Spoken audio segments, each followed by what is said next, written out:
Yo, what's going on, guys? And today I want to talk about who will the Sacramento Kings draft in the second round of this year's NBA draft. If you guys did not know, the Kings have the 39th pick in this year's draft. And look, I really think that they could get somebody that they really like. And for me, I believe what they need is a big man. Look, this is a team that they had one of the worst defenses I've ever seen on the NBA court in 2021. They were the worst team in the NBA this year on that end of the floor. They were one of the worst defensive rebounding teams in the NBA. They gave up the worst shot quality in the NBA on top of having putrid transition defense. They really just nothing else to say beyond that. They were abysmal defensively this year, and they should prioritize that by fixing it this offseason, particularly with wing players and bigs. That's why I have them drafting with the 8th overall pick. Not the 8th, sorry. The 8th is Orlando. The 9th overall pick, Franz Wagner. Yes, I know they actually haven't worked out Wagner from my research. Wagner's actually not someone they worked out. The players that they have worked out in that range is Moses Moody, Keon Johnson, Corey Kispert, Kai Jones, Alperen Sengun, and Jalen Johnson as the 6 players that could go right there. Now, the players that could go in the second round that they have worked out are Isaiah Todd, Nemes Kieta, Vrenz, the guy from the German-Belgium guy. I can't say his last name. Can someone tell me? It's like Bielagenberg. Someone put the enunciation down below. Jericho Sims, AJ Lawson, McKinley Wright, Yves Pond, Scotty Lewis, and Justin Shampagi. So with that being said, I believe that, first off, I want to put out a guy that they don't have on the board that they could potentially fall to them is Day'Ron Sharpe in the second round, which I'm not the biggest fan of his, but I know there's a lot of people who like him.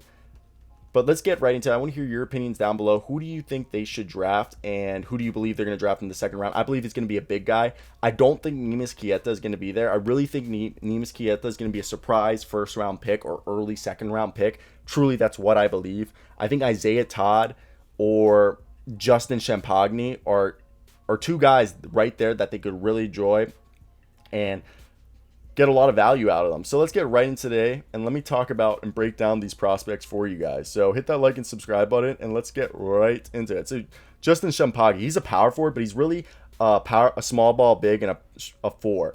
Like, he's going to follow the vein of Jason Tate, PJ Tucker, and maybe Jay Crowder, but I really like this guy, Justin Shampagi. He's a guy that some people might have never have heard of, and he played at Pittsburgh. He's 6'7", 210 pounds. He had 11 rebounds and about 18 points a game this year with 1.3 blocks and 1.2 steals, 31% from 3 and 48% from the field. Look, this guy has great instincts and reactivity, and he's more of a functional athlete than a testing athlete. And one thing is he has an 8'8" standing reach, which is bigger than most people think. Look, Shampagi reminds me of another undersized, high-level ACC big man like Bonzi Colson. He's a bit more athletic than Bonzi was at Notre Dame, and Colson was a little thicker, stronger upper half, but he plays with the very same level of toughness and energy. Colson was a two-way guy in Milwaukee before heading overseas, where he just won the French League and Champion League MVP this year with Strasbourg. There is a reasonable case for him to get back over the U.S. as an NBA rotational player. So I don't mean this as a slight towards Shampagi's NBA chances, but he's kind of a borderline NBA fit that is worth taking a 2-way flyer on in the second round to see if he can improve his overall skill to become a more NBA-centric game. And he could be a fun fit in the NBA if he can learn to shoot, given his energy and defensive prowess. Plus, at just 19 years old, he has plenty of time to hone those skills in, while Bonzi was already, 21, 22 when he came into the league.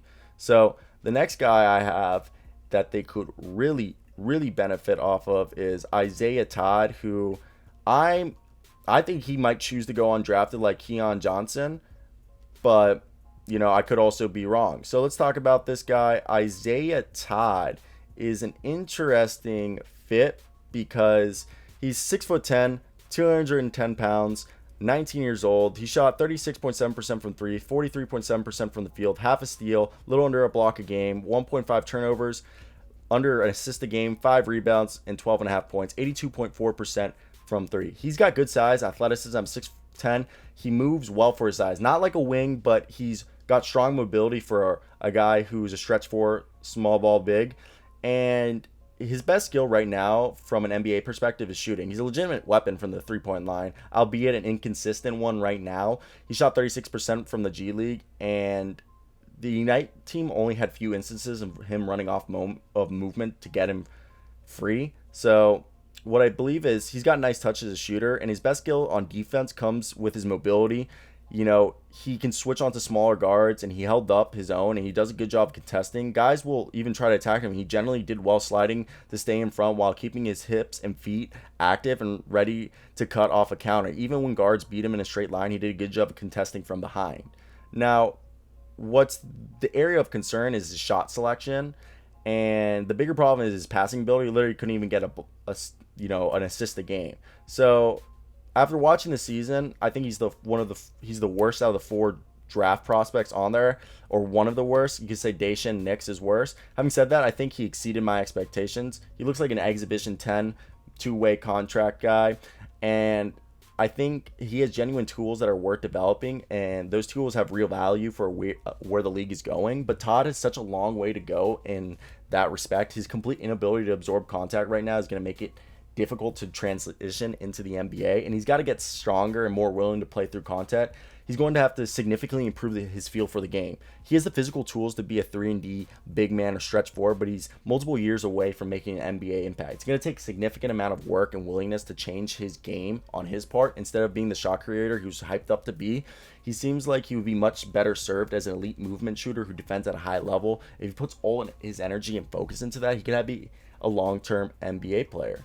Now, Nemes Kieta, I think, is my favorite player. 7 foot, 250 pounds, 21 years old. He had 97 blocks total, leading the entire NCAA, 3.3 per game this year. And basically his whole career in college, he averaged at least 2 blocks a game. He's 7 foot with a 7'4" wingspan, and he possesses a 9 foot 4.5 inch stand and reach. And he's a solid leaper off 2 feet. He's a great runner as a big man. He's pretty mobile. So look, there's a lot to like about Kieta, largely because of his defense. He's very good on the inside. He has a case as being the best interior defender in this draft because of how good he is contesting at the basket and staying vertical while doing so and not drawing fouls. Few players possess tools like this and use them to the level of effectiveness that Kieta is capable of. Throwing in his passing ability, which he averaged 2.7 assists this year, and not being the main facilitator, he has real potential as a backup center immediately, I personally believe. And it's not impossible to believe that he could start some games. The lack of lateral quickness gives me real pauses, but I think he can fix it a little, not get to what we wanted, but get it a little bit better with NBA training and conditioning. Teams are really going to have to try to get him away from the rim and force him to defend in space. And right now, he doesn't meet the level of being like a constant guy who could go out onto the perimeter, and he's a bit turnover prone, and he's not a perimeter shooter. I think he's a guy who really a team should take, and his defense in the right scheme has a chance to be elite. And there's a lot to look at this guy. So I want to hear your opinions down below. Who do you think the Kings will draft? But that's it for me, guys. Puppies. Oh.